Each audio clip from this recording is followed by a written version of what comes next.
listen, it was the Holy Grail. It had been 26 years without winning the title, which for a club like Manchester United, the size of club that it was, I mean, there was no real threats in terms of, well, there was Liverpool. I mean, obviously Liverpool in terms of the football, but the size of Manchester United, it was still seen as the biggest club in the world, or one of the top three biggest clubs in the world, and they'd gone 26 years without winning the title. So yeah, it was just getting the monkey off the back, wasn't it? It was laying that ghost to rest. We came close the year before when we got pipped by Leeds, and we had to play, I think it was 4 games or 5 games in 10 days, whatever ridiculous amount of games it was crazy. So to get over the line and take that pressure off teams that came after '93 was integral, I think. I think it just freed everything up. It freed the players up, freed the managers up, took away that the feeling from the fans on a match day when you were getting closer, and that maybe fed through to the players on the pitch sometimes. So to get that over the line and get it done in '93 was pivotal to this success, I think, under Sir Alex. After that, I think the teams that came through till he left didn't have to deal with that kind of pressure that maybe we dealt with in '92 and then '93. So yeah, I mean, it just laid the foundations for them to go on and be the best in Europe as well. What was the nightclub? Listen, there was a lot of rumours and a lot of guesswork. I mean, I remember us getting I think it was Sharpie and Keane. We got caught in a bar after we just beat Liverpool in the midweek, and we went out for a couple of drinks after the game. One of the gaffer's mates was in the place we happened to be in, so he snitched on us the next day. So that's how we found out that one. Listen, I don't know. He seemed to find out an awful lot, but yeah, I mean, I think a lot of people would have bent over backwards to give him that kind of information. I doubt very much whether he was in touch with all the bouncers and all the nightclubs, because there was too many nightclubs in Manchester to keep account of. So, you know, I mean, if we drank at the right times, I think he was tolerant of that, because on a Tuesday, if we didn't have a midweek game and we had Wednesday off, we'd go out and have a few beers together. It's obviously a bygone era, but I think that was, you know, the fact that the team would go out and socialise together away from a work environment. I think it helped build sort of camaraderie and togetherness and team spirit, whatever you want to call it. Yeah, and if you got caught when you shouldn't have been out, then he'd come down on you like a ton of bricks. But I can't remember that happening on too many occasions. Oh man, yeah. We kept that quiet for a long time actually, but we didn't. We had a fallout in a pre-season tour, and we were both stubborn enough that it was funny, because we'd shake hands before a game and sort of laugh, but neither of us would break the ice. So we went through the whole season being like that, and then it was actually the year I left. I came back and. To get my stuff out of the cliff, my boots and trainers and things like that, and he was walking down the corridor into the home dressing room, and I was walking out, and we sort of walking into each other, and we both started laughing, and he put his hands out and shook my hand, and he just wished us all the best at Middlesbrough, and that's how the ice was broke. I mean, we're fine now, but I mean, it was nothing like we did. Like, it was just weird. Neither of us would sort of be the first one to offer the hand up and say, right, I give in. Like, let's be mates. Just stubbornness on both our behalves, really, I think. Yeah, I think it's important.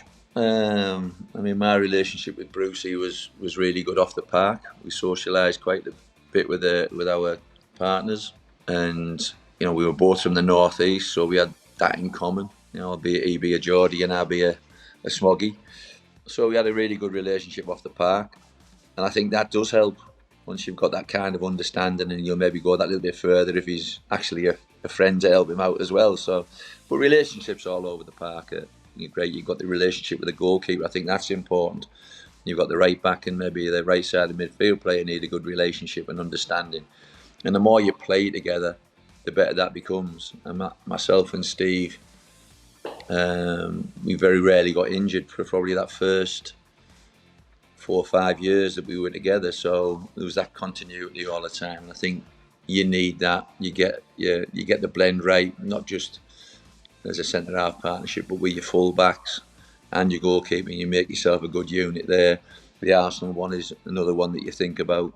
They took so much pride in keeping clean sheets, and it almost becomes habitual, if you like. Obviously, Haaland and Kane are the standouts. It'd probably be Haaland because the physicality he brings. He's quick as well. He's strong. But Harry's very clever as well. Harry Kane's a really clever player. Maybe not doesn't have the physicality of Haaland, but he's clever in the way he leans into players and knocks players off balance, and he's a real handful. But I just think because of the physicality side of it, and him being quicker than Haaland, I would think that would be far scarier for more centre halves. I mean, Van Dijk's been incredible for Liverpool for a couple of years. I think he's not quite looked the same player since he had the cruise ship, which does tend to affect players. I think that's possibly been one of Liverpool's biggest problems this year. When Van Dijk came in and Alisson, I think it was, Liverpool were conceding a lot of goals.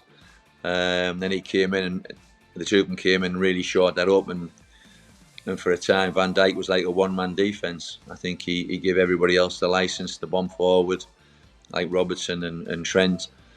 And now I don't think he's quite the same player that he was. But yeah, for them 2 years, I think he was probably the best centre half in Europe. So a fully fit Virgil van Dijk would probably be the one. I know there was always a lot made of the Liverpool-Manchester United thing. I certainly never felt that there was any kind of problem. But you would sort of, because it was predominantly made up of Liverpool and Manchester United players in an England squad, then you would find the United lads would sit together because you knew each other. And that's just the way things were. You're more familiar with that. I understand why managers now try to break it up a little bit and get everybody talking. And there has been stuff in the past, I think it was probably after my time, where they said it, you felt that Liverpool-Manchester United divide in amongst the squad. But in my experience, it was never really, I never felt as though it was ever a problem, so my experiences in that way were pretty good. There's no greater pride than playing for England, wearing that shirt, listening to the national anthem, and know you're representing your country. I don't think it gets much better than that as a player. Oh God, what is the answer? I couldn't actually tell you what the answer to that was. I don't know. I suppose these rocks, these giants, they just give the fans a kind of comfortable feeling that when they're in situ, everything's taken care of. And I think the best players probably emit that kind of solidity, safety, I don't know, whatever you want to get, just the feeling that everything's under control. And I think that's an aura that they maybe give up on the pitch, and maybe an aura they give to the players they're playing against as well. because you usually get very short change from players like that. So yeah, I think that's the kind of aura that the build up.